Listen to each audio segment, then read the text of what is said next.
So మళ్ళీ ఒకసారి repeat చేస్తాను లేట్గా వచ్చిన వాళ్ళు. Today we are discussing the concepts of areas. First, area, finding the area of a region by using definite integral is called quadrature. By using the definite integrals, finding the area of certain region is called quadrature. That is the name, just name of the title.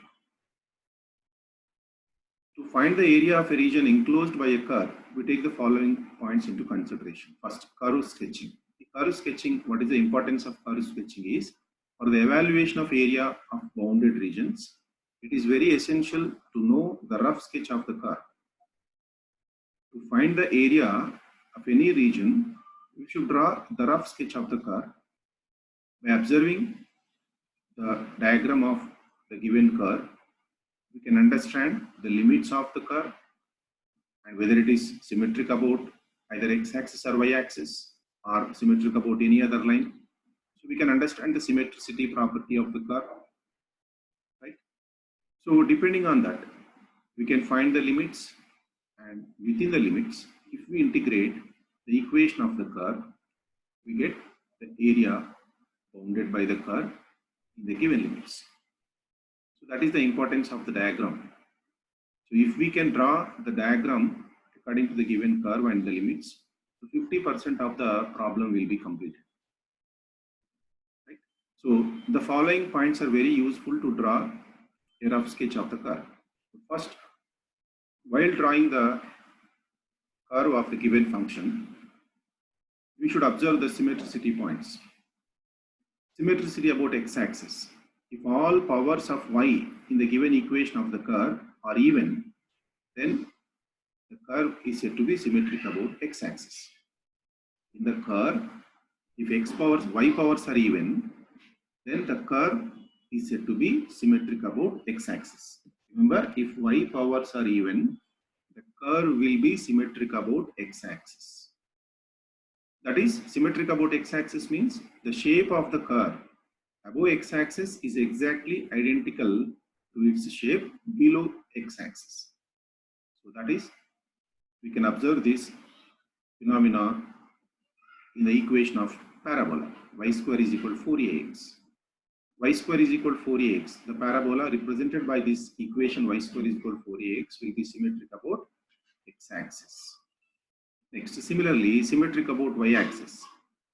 If all powers of x in the given equation are even, then the curve is symmetric about y-axis. Remember, in the given equation, if x powers are even, then the curve of the function will be symmetric about y-axis.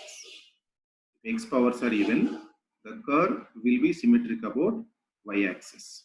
The example is again the parabola. X square is equal to 4ay. So this equation represents a parabola which is symmetric about y-axis.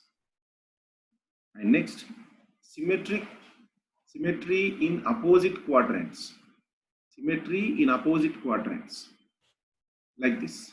So in this diagram, y is equal to 1 by x. So the explanatory point here, go through this. If by putting minus x for x and minus y for y, that means by changing the signs of x and y.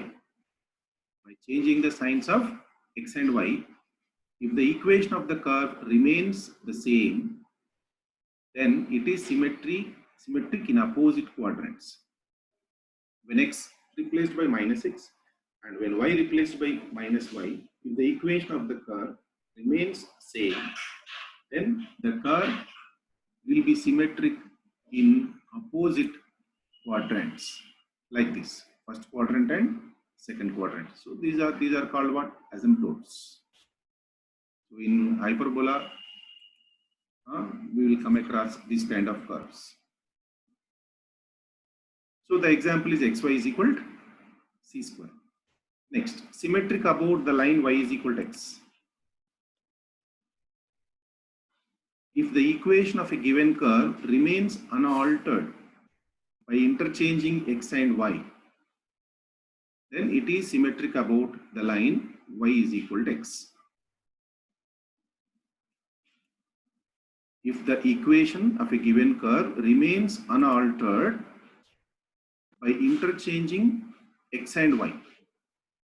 So in the given equation, if the variables x and y are interchanged, if the equation does not changes, then the curve is said to be symmetric about the line y is equal to x, which passes through the origin and makes an angle 45 degrees with positive direction of x-axis. So that line passes through the first and third quadrants.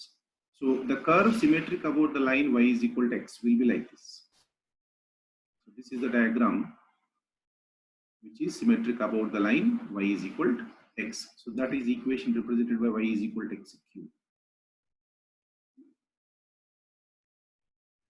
Right?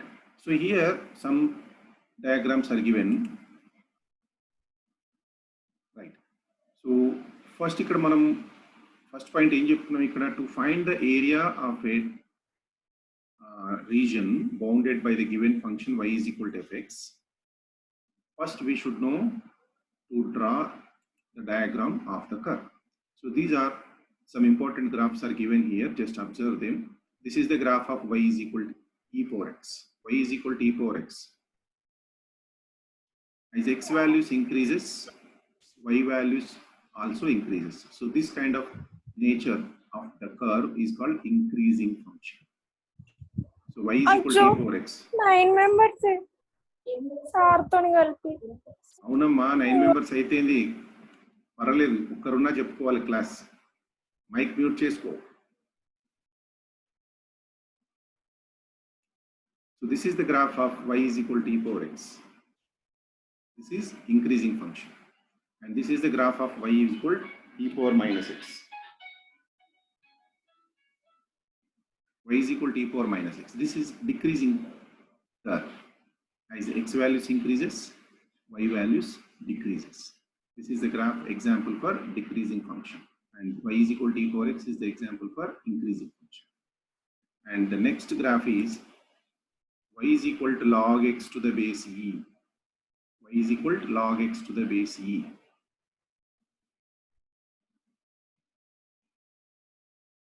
This is again increasing function. But if y is equal to log x to the base e, this lies at either side of x-axis.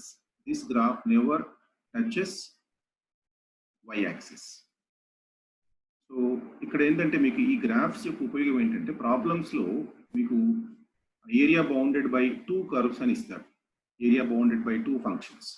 అందులో ఒక function ఇట్లాంటి y is equal to exponential functions కానీ logarithmic function కానీ ఈ fourth one y is equal to 1 by x reciprocal function కానీ ఇట్లాంటివి ఇచ్చినప్పుడు దాని యొక్క గ్రాఫ్ ఏ విధంగా ఉంటుంది అనేది ఒక ఐడియా కోసం ఇక్కడ కొన్ని ఎగ్జాంపుల్స్ ఇచ్చాను. So y is equal to log x to the base e. Y is equal to log x to the base e. అది y యాక్సిస్ కి right side positive x axis ని ఇంటర్సెక్ట్ చేస్తూ పోతుంది. ఇది ఇంక్రీజింగ్ కర్వ్. అవునా, ఇది y axis ని ఎక్కడ టచ్ చేయదు అనే ఐడియా ఉండాలి. తర్వాత y is equal to 1 by x. Mic mute చేసుకుంటారా, మైక్ మ్యూట్ చేసుకోండి, జైన్ అయ్యి సైలెంట్ గా వినండి. మీరు క్లాస్ లో లేట్ గా వస్తే ఎట్లా క్లాస్ లో కూర్చుంటారో అట్లా సైలెంట్ గా కూర్చోండి. రాజరెడ్డి సార్ వీడియో ఆఫ్ చేసుకో.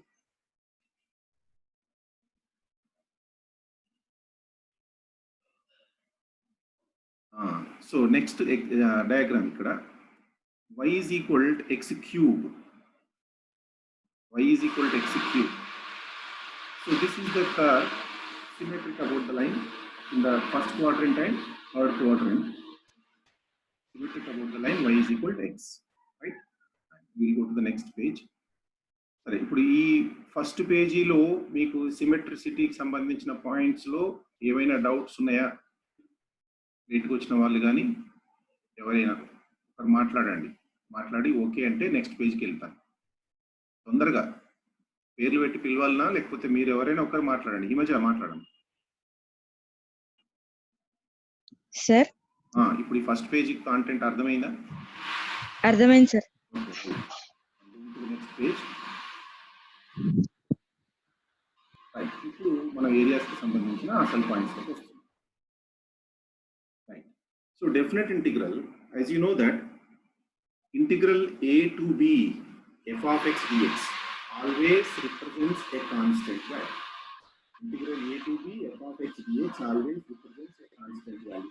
That's why it is called as a definite integral. Definite integral means if the value of integration is a definite value, then it is called definite integral. In indefinite integral, if you observe, we used to get an indefinite value again. Integration of some capital F of x dx is equal to some small f of x plus c. So that small f x plus c, that is called an indefinite function. Therefore, that integration, that integral value is called as indefinite integral because the output value, the resultant value is an indefinite value. Therefore, it was called as indefinite integral. So here in the definite integral, the output, the final value will be a definite value. Therefore, it is called a definite integral. Right. So every definite integral always represents area. So integral a to b f of x dx, integral a to b f of x dx always represents area bounded by the curve y is equal to fx. So this is the point. The area bounded by the curve y is equal to fx with x-axis between the limits x is equal to a and x is equal to b.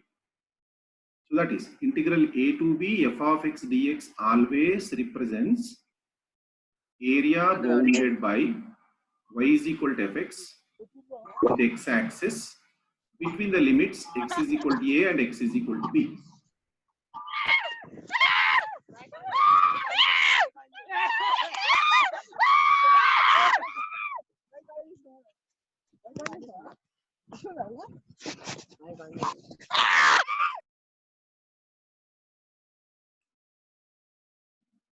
Right, area bounded by the curve y is equal to fx with x-axis between the limits x is equal to a and x is equal to b will be always denoted by the definite integral, integral a to b f of x dx.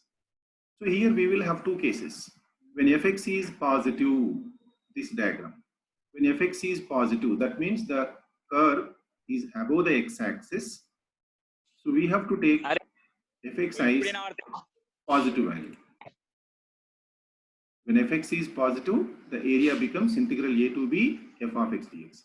Like this in the second diagram here, if fx is negative, if the curve is below the x-axis, if the curve is below the x-axis, if the curve is below the x-axis, then the area bounded by the curve between the limits x is equal to a and x is equal to b will be taken as integral a to b minus fx. Here you can observe this minus. When fx is less than or equal to 0, area will be taken as minus fx. When fx, according to the sign of fx, according to the sign of fx,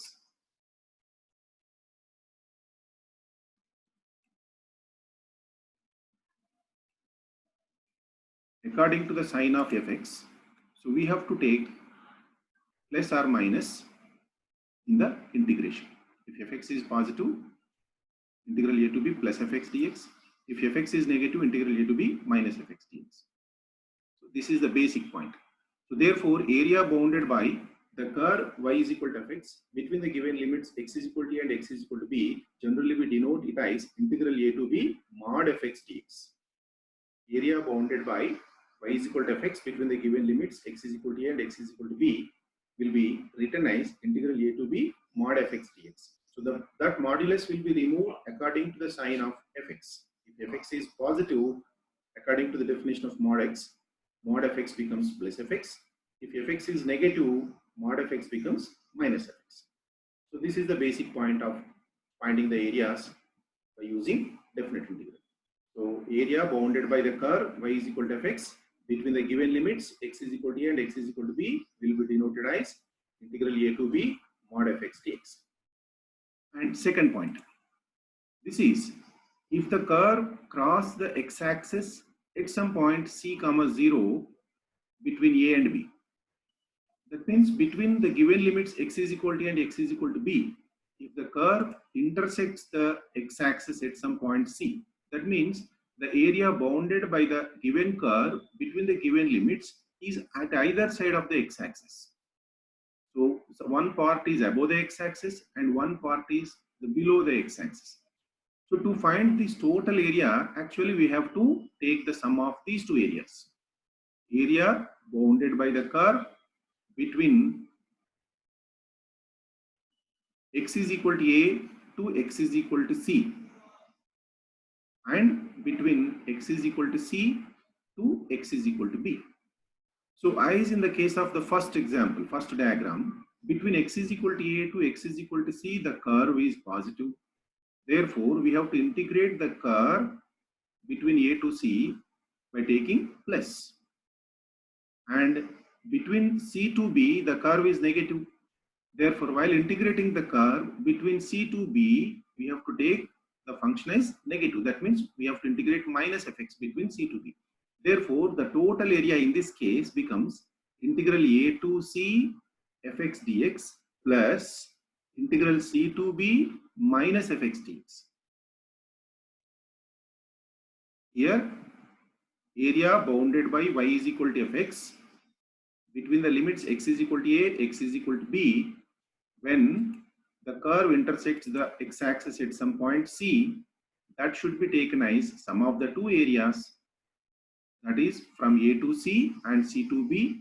So it should be taken as integral a to c plus fx dx plus integral c to b minus fx dx. So finally it will appear as integral a to c fx dx minus integral c to b fx dx. That means we are not taking the difference. Integral a to c fx dx minus integral c to b fx dx అంటే ఇక్కడ మనం రెండింటి difference తీసుకోవట్లేదు, రెండింటిని add చేస్తున్నట్టే లెక్క. Integral a to c fx dx plus integral c to b minus fx dx, అక్కడ plus into minus మనకి మధ్యలో మైనస్ కనబడుతుంది. కాబట్టి when the curve intersects either x-axis or y-axis, when the area lies at either side of x-axis, we have to take the sum of the two curves. Right? And next point. So this is the second case.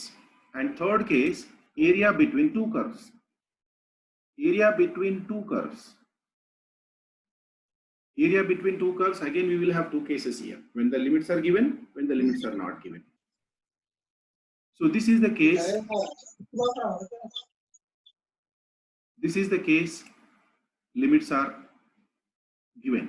Area between y is equal to fx and y is equal to gx, between the limits limits are not given. Just in this case, like this example, the question will be asked as find the area between y is equal to fx and y is equal to gx. Area bounded by the two curves y is equal to fx and y is equal to gx.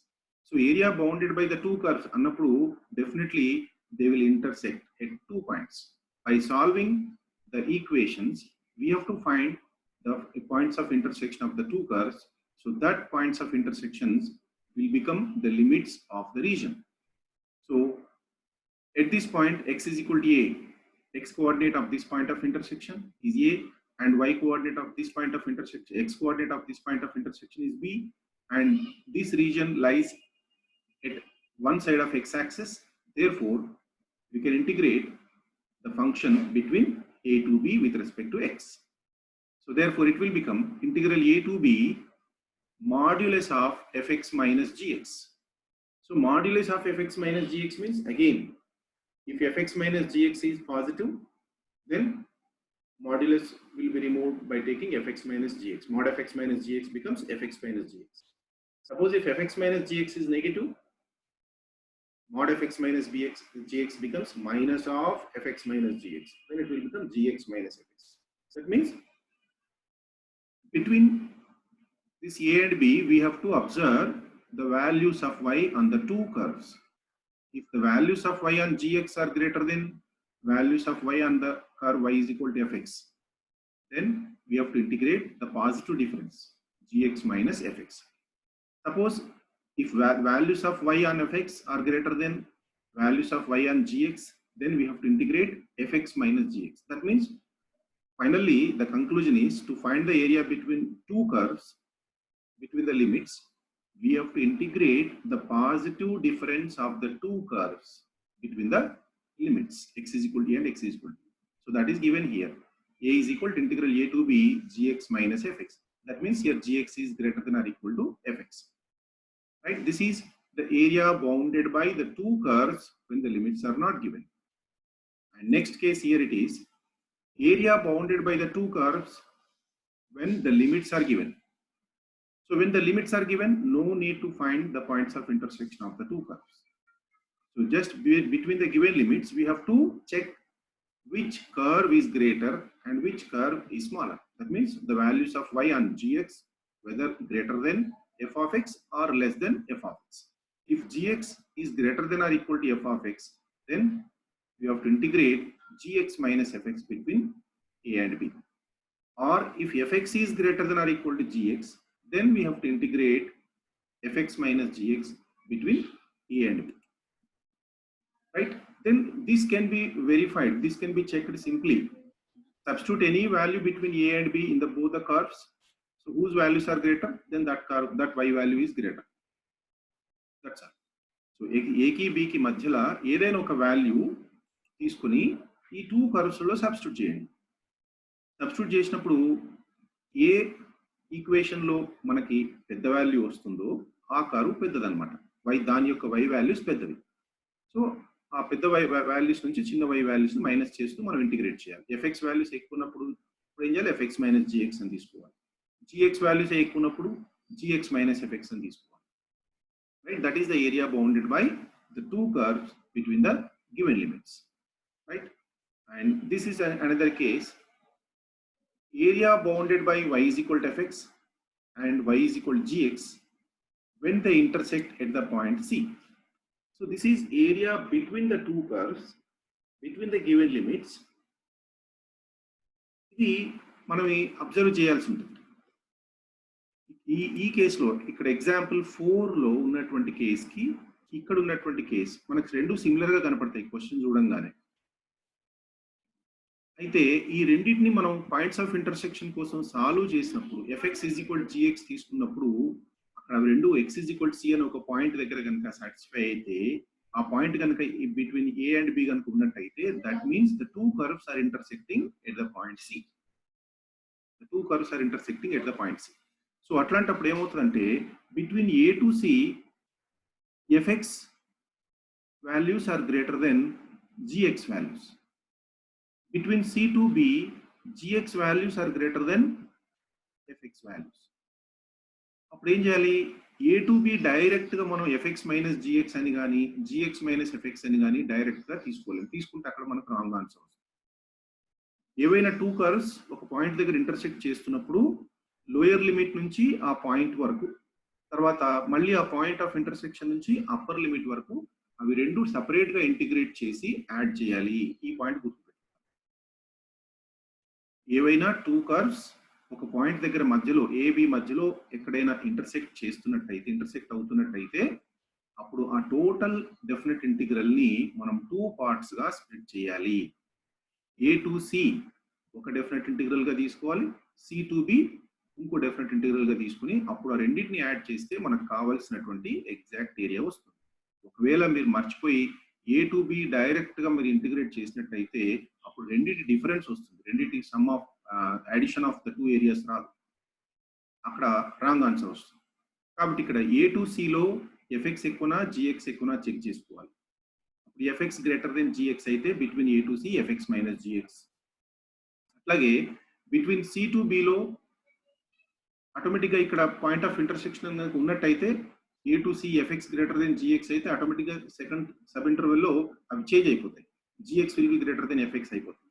అప్పుడు A to C FX minus GX DX plus integral C to B GX minus FX dx.